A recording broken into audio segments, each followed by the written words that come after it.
Saudara, di tengah penyusunan kabinet baru oleh Presiden terpilih Prabowo Subianto, sejumlah partai politik sudah terang-terangan memberi kode jumlah kursi menteri. Partai Golkar misalnya bilang berharap mendapat jatah menteri dengan jumlah sepadan. Jelang sebulan pelantikan presiden dan wakil presiden terpilih, sejumlah partai politik semakin terang-terangan bicara kursi kabinet. Politisi sekaligus wasekjen Partai Golkar, Putri Komarudin bilang perihal jumlah kursi menteri di kabinet mendatang akan diputuskan oleh Ketua Umum Bahlil Lahadalia. Golkar berharap mendapat jatah menteri dengan jumlah yang sepadan. Kalau soal nama-nama itu kita menyerahkan full kepada Bang Bahlil sebagai Ketua Umum. Jadi kita percayakan beliau pasti mengetahui kader mana yang memang pantas ataupun siapa yang akan beliau ajukan dari Golkar untuk menjadi kandidat menteri dan juga calon wakil menteri. Untuk porsinya berapa banyak kira-kira? Kalau porsinya tentu kita berharap ya pasti lebih banyak daripada apa yang Golkar dapatkan hari ini. Tapi kan tentu itu hak prerogatif Presiden untuk berapa jumlah yang akan diberikan kepada Partai Golkar. Namun kami mempunyai komitmen yang sama, kita akan terus mendukung pemerintahan Pak Prabowo Mas Gibran sampai akhir. Sementara Ketua Umum Partai Nasdem Surya Paloh yang mengaku sudah sering bertemu Prabowo dan menjalin komunikasi bilang menghormati keputusan Prabowo terkait kursi kabinet di pemerintahan mendatang. Paloh beranggapan Nasdem bukan prioritas untuk mengisi kursi kabinet Prabowo Gibran. Komunikasi dengan saya selaku Ketua Umum Partai Nasdem itu sudah lebih paling tidak mungkin 2-3 kali sudah. Saya mengutarakan pada Pak Prabowo, Nasdem memberikan kesempatan kepada beliau dan kepada seluruh polisi kebijakan beliau untuk memprioritaskan seluruh partai-partai politik di luar Partai Nasdem untuk masuk di kabinet. Artinya Nasdem bukan prioritas. Gerindra juga angkat bicara soal jatah menteri. Ketua Harian Partai Gerindra, Sufmi Dasko Ahmad menyebut hanya sedikit kader Gerindra yang bakal mengisi kabinet di pemerintahan Prabowo Gibran. Saya juga belum tahu progresnya sampai mana, karena itu adalah hak prerogatif daripada Presiden terpilih. Nah, beliau pada saat ini memang berkonsentrasi untuk menuntaskan nomenklatur, menuntaskan jumlah, dan menuntaskan kriteria yang akan mengisi kabinet yang akan datang. Demikian. Kalau dari Gerindra sudah ada nama-namanya, tapi mohon maaf belum bisa dipublikasi. Berapa dari Gerindra? Ya dari Gerindra sedikit lah, sedikit nggak banyak. Sedikitnya? Sedikit. Tapi ya kan itu dinamis, masih dalam penggodokan. Demikian. Dalam menentukan jumlah menteri, Prabowo akan lebih leluasa karena rapat paripurna DPR ke-7 Kamis kemarin resmi mengesahkan revisi Undang-Undang tentang Kementerian Negara menjadi undang-undang. Salah satu poin penting dalam Undang-Undang Kementerian Negara ini, yakni Presiden memiliki kebebasan penuh menambah jumlah kementerian sesuai kebutuhan. Tim Liputan, Kompas TV. Kenapa Golkar menganggap layak mendapat jatah lebih pada menteri pemerintahan baru nanti? Bagaimana pula pembahasan di Koalisi Indonesia Maju soal ini? Kami akan diskusikan bersama Wakil Ketua Umum Partai Golkar Nurdin Halid dan Direktur Eksekutif Lingkar Madani Indonesia Ray Rangkuti. Selamat sore semuanya, apa kabar? Selamat sore. Terima kasih Selamat semuanya sore. sudah hadir. Saya koreksi dulu ya, sekarang saya bukan lagi Wakil Ketua Umum Partai Golkar, sudah itu lama. Oke. Politikus Partai Golkar. Oke, sebagai mewakili Partai Golkar, terima kasih sekali lagi Pak Nurdin sudah mau bergabung bersama kami. Saya sempat berbicara dengan Mbak Putri waktu itu di DPR dari kutipan wawancara saya tadi. Selain karena alasan konsistensi Golkar mendukung Prabowo Gibran, apakah ada alasan lain yang membuat Golkar merasa yakin dan layak untuk mendapatkan porsi menteri lebih banyak di pemerintahan baru nanti, Pak Nurdin? Begini, yang pertama, kita sering mendengar pernyataan Pak Prabowo, bukan hanya sekedar pernyataan, tapi itikat semangat juang Pak Prabowo untuk bangsa ke depan ini menuju nasional lebih baik, maka beliau mengusung sekarang keberlanjutan. Artinya, apa yang telah dilakukan oleh Pak Jokowi selama 10 tahun, yang baik itu akan dilanjutkan oleh beliau, yang kurang akan diperbaiki. Nah, untuk proses pembangunan perlu stabilitas politik. Nah, Golkar adalah salah satu partai yang pemenang di Koalisi Indonesia Maju. Jadi Golkar itu di 102 kursi, itulah jumlah yang sangat signifikan untuk menjaga untuk menciptakan stabilitas, menjaga seluruh kebijakan yang akan dilakukan oleh Pak Prabowo Gibran dalam membangun bangsa ini. Oleh karena itu sesuatu yang sangat wajar, tapi tetap pada keputusan kepada Pak Prabowo. Jadi ketika misalnya eh, Golkar mengharapkan minimal 5 menteri, itu adalah sesuatu yang sangat wajar, tetapi semua tergantung kepada Pak Presiden. Kita tidak pernah, Partai Golkar tidak pernah memaksakan kehendak dan tidak akan menuntut. Kita hanya bermohon, mengharapkan, terserah Bapak Presiden. Dan Ketua Umum kami, Pak Bahlil sekarang, adalah sangat komunikatif dengan Pak Jokowi, sangat komunikatif dengan Pak Prabowo. Tentu beberapa hari datang, itu beberapa lalu juga hampir setiap saat ketemu Pak Prabowo. Oke, Tentu menyerahkan partai, sepenuhnya itu kepada akan terus Pak melakukan- Prabowo, tapi beberapa kali kode disampaikan, baik itu Pak Erlangga dan tadi Mbak Putri juga menyampaikan berharapnya bisa lebih lah dapat jatah menteri. Jadi pengennya berharapnya berapa, Bang? Ya, kita mengharapkan minimal 5 menteri, jadi proporsional lah. Nah, apalagi sekarang ini ada kewenangan yang diberikan oleh undang-undang kepada Bapak Presiden terpilih untuk menentukan jumlah kabinetnya berdasarkan tantangan bangsa ke depan. Seperti kita pahami bahwa ini tantangan ke depan bangsa kita itu tidak ringan, itu berat sekali menghadapi global warming, krisis energi, krisis pangan dan sebagainya. Dan Pak Prabowo, saya yakin adalah beliau akan fokus bagaimana mengantisipasi agar sekalipun suatu krisis terjadi, tapi tidak Indonesia tidak mengalami krisis tersebut. Nah, oleh karena Oke. itu maka kabinet beliau tentu kabinet yang antisipatif terhadap tantangan satu.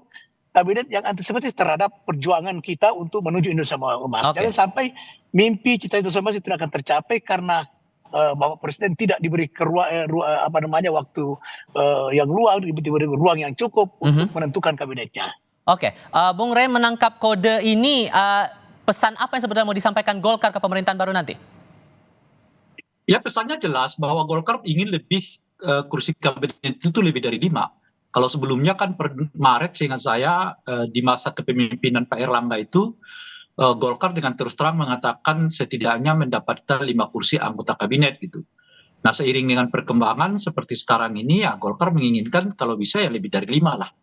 Mungkin 7 gitu ya atau 8 gitu. Nah itu juga mungkin disebabkan karena revisi Undang-Undang Kementerian Negara.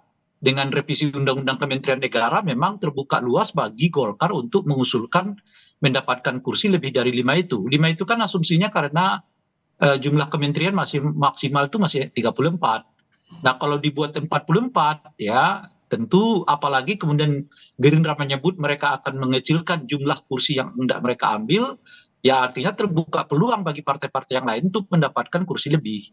Sebab partai-partai baru katakanlah seperti PKB, PKS, dan Nasdem kan paling hebat dapat 2, mungkin PKS 2, PKB dapat 2, Nasdem dapat 1, itu masih 5, masih tersisa setidaknya 5 kursi yang kalau betul diwujudkan rencana Pak Prabowo untuk menjadikan jumlah kementerian itu mencapai 44 kursi gitu. Peluang Jadi masih partai ada baru bergabung ke koalisi itu juga menurut Anda masih ada terbuka peluang itu? kan memang salah satu tujuan untuk merevisi undang-undang itu akan adalah untuk memasukkan partai-partai baru ini kan. Sebab kalau masih 34, Golkar minta 5 misalnya ya, PAN minta 3, Demokrat minta 3, memang 3-4 itu agak sempit gitu. Maka diperlu sempit dalam pengertian agak sulit tuh partai-partai baru untuk masuk ke dalam gitu.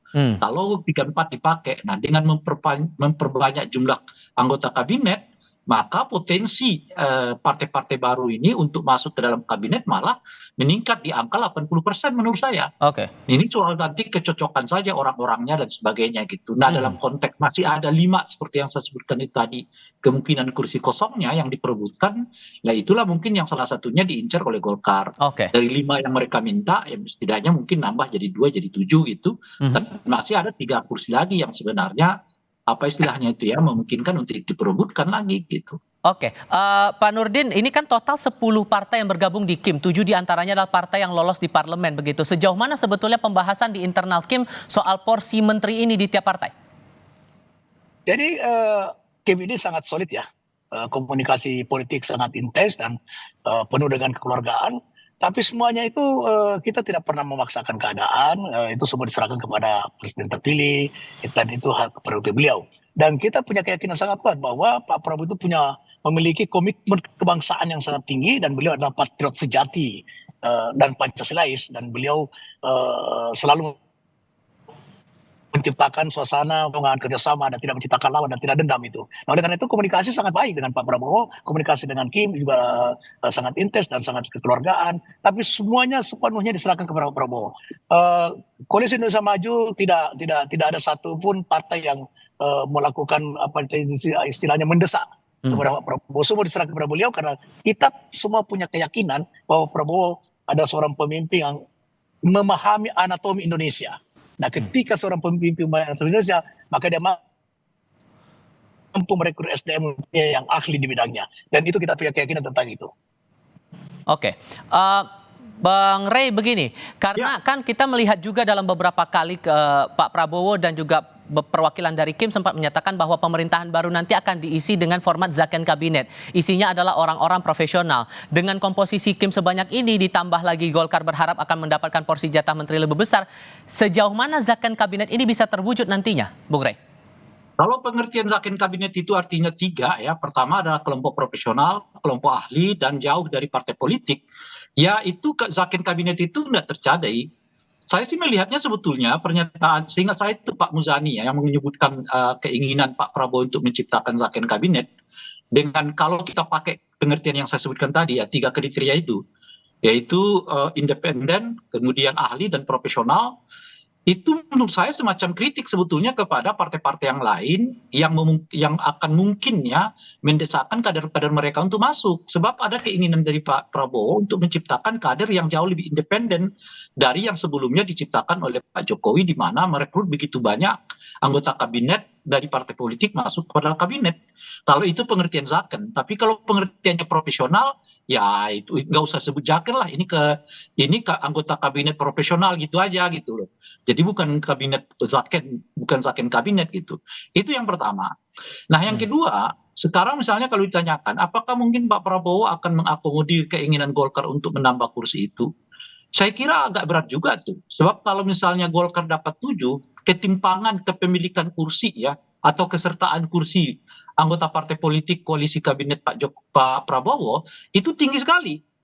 Sebab begini kan asumsinya, kalau Golkar mendapat 7, PAN misalnya dapat 3, Demokrat dapat 2 gitu ya, dan sebagainya di bawah 3 itu.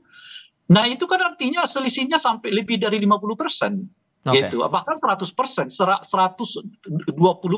gitu, karena ada selisih 4%. Nah, oleh karena itulah kemungkinan itu alasan pertama, ada ketimpangan kesertaan partai politik di dalam anggota kabinet Pak Prabowo. Apakah itu akan menimbulkan kecemburuan? Ya, di dalam politik yang kayak begitu itu sangat terbuka kemungkinan adanya kecemburuan gitu ya. Nah, yang kedua adalah kalau kemudian anggota kabinetnya banyak diisi oleh Partai Golkar gitu ya, sementara Gerindra sendiri menurunkan kesertaan mereka di dalam kabinet gitu, itu artinya ini boleh disebut ini koalisi Golkar gitu loh. Di mana di dalamnya itu mengikut sertakan Gerindra, PAN, macam-macam dan sebagainya gitu. Saya kira itu diperhitungkan oleh Pak Prabowo bagaimana ia bisa mengelola sebuah anggota kabinet yang mayoritas anggota kabinetnya justru bukan berasal dari partai politiknya gitu. Tapi berasal dari partai politik yang lama yang potensial justru menjadi tanda kutip ya lawan politiknya di masa yang akan datang gitu. Pak Nurdin, kalau kemudian saya ikuti pernyataan dari Pak Dasko bilang Gerindra dapat jatahnya dikit begitu untuk di posisi menteri. Kalau kemudian istilah profesional itu dikonotasikan kepada kalangan non parpol dan yang lebih banyak akan mengisi posisi menteri adalah kalangan non parpol, Golkar siap atau enggak? Jadi saya kira Kim sangat mendukung ya keinginan Pak Prabowo untuk membentuk zakon kabinet. Kenapa? Tadi apa yang disampaikan oleh Bung Rey? Rai itu betul sekali. Jadi 3 sumber memang yang kalau kita hendak membentuk, kalau penting hendak membentuk zakon kabinet, pertama saya setuju bahwa itu ada ahli ya yang non parpol. Ya misalnya seseorang yang punya pengalaman di bidang swasta, di BUMN dan sebagainya untuk mengisi kementerian yang berkaitan misalnya dengan BUMN dan sebagainya. Kemudian yang kedua adalah yang bersumber dari partai. Nah, yang bersumber dari partai juga harus mengacu kepada keinginan Bapak Presiden bahwa sekalipun dia orang partai tapi dia ahli gitu. Dia profesional. Jadi bukan karena dia politisi tapi dia berpartai, tapi dia punya keahlian khusus untuk bidang-bidang yang memang dibutuhkan oleh presiden. Jadi itu juga bisa masuk sebagai seorang profesional yang ahli. Nah, yang ketiga yang independen itu benar sekali Pak Bung Rey itu. Ya misalnya Gubernur Bank Indonesia, Menteri Keuangan, Menteri Pendidikan, itu tidak boleh yang memang bukan ahli di bidangnya. Nah saya kira reshuffle kabinet itu sesuatu yang sangat positif untuk membangun bangsa ini ke depan. Dan Golkar sangat tidak keberatan dengan hal tersebut. Dan insya Allah Golkar juga akan apabila diminta oleh Bapak Presiden berapa misalnya diberikan jatah kepada Golkar, maka Golkar akan mengirim nama-nama yang memenuhi kriteria reshuffle kabinet itu. Kalau Golkar berharap mendapatkan jatah menteri lebih besar, kita ingat lagi pernyataan Pak Jokowi di acara Partai Amanat Nasional waktu itu yang sempat bilang PAN perlunya dapat jatah lebih juga nih untuk porsi menterinya begitu. Apakah betul tidak ada dinamika untuk masalah porsi menteri ini di internal Kim, Pak Nurdin?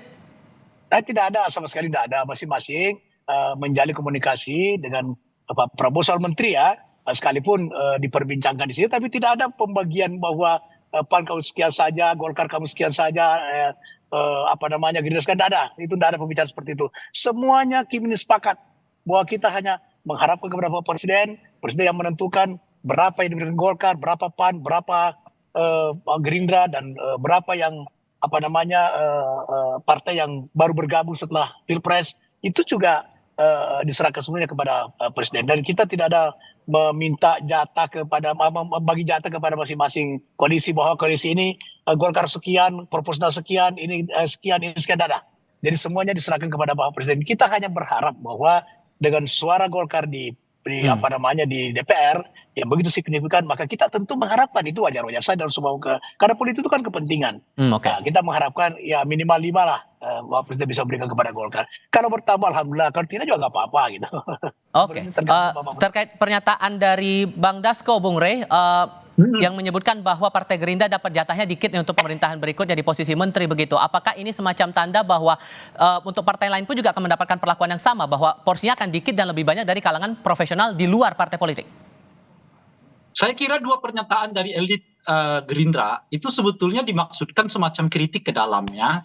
Pertama pernyataan Bung Dasko yang menyebut ini sebaiknya Gerindra itu akan mengirim lebih sedikit anggota partai politik untuk masuk kabinet Pak Prabowo gitu ya. Lalu pernyataan Pak Muzani yang menyebut pentingnya membangun semacam zakon kabinet gitu. Dua itu maksudnya sebetulnya lebih banyak pada harapan, artinya mungkin dengan tidak langsung Pak Dasko mengatakan jangan dong kita berlomba-lomba untuk ngirim anggota partai politik kita anggota kabinet gitu loh kira-kira itu. Wong kami aja yang pemenang pemilu, presidennya adalah presiden dari Partai Gerindra, malah hanya mendorong sedikit anggota kabinet masuk ke dalam kan kira-kira gitu. Nah itu pertama. Nah yang kedua yang disebut dengan zakon kabinet meskipun nampaknya kurang tepat istilah itu, mau mengatakan jangan asal elit dong yang dikirim. Memang orang-orangnya adalah orang-orang yang layak patut untuk ditempatkan di posisi yang hendak ditempatkan gitu. Karena memang ada kecenderungan biasanya menteri-menteri ini diambil diisi oleh elit-elit partai politiknya yang dicocok-cocokkan saja dengan jabatan yang ada pada dirinya. Gitu ya. Komposisinya masih. Saya kira pernyataan baik Pak Dasko maupun Pak itu dalam kerangka justru ingin mengkritik ke dalam, memberi masukan ke dalam agar partai-partai politik jangan berlomba-lomba mengirim anggota kabinet mereka, kan kalaupun mereka kirim harus sesuai dengan kebutuhannya gitu. Komposisi ini masih akan menarik untuk dicermati. Pak Nurdin Halid dari Partai Golkar terima kasih, Bung Rey Rangkuti juga terima kasih sudah berdiskusi bersama kami. Selamat sore semuanya. Sama-sama. Selamat sore sama-sama.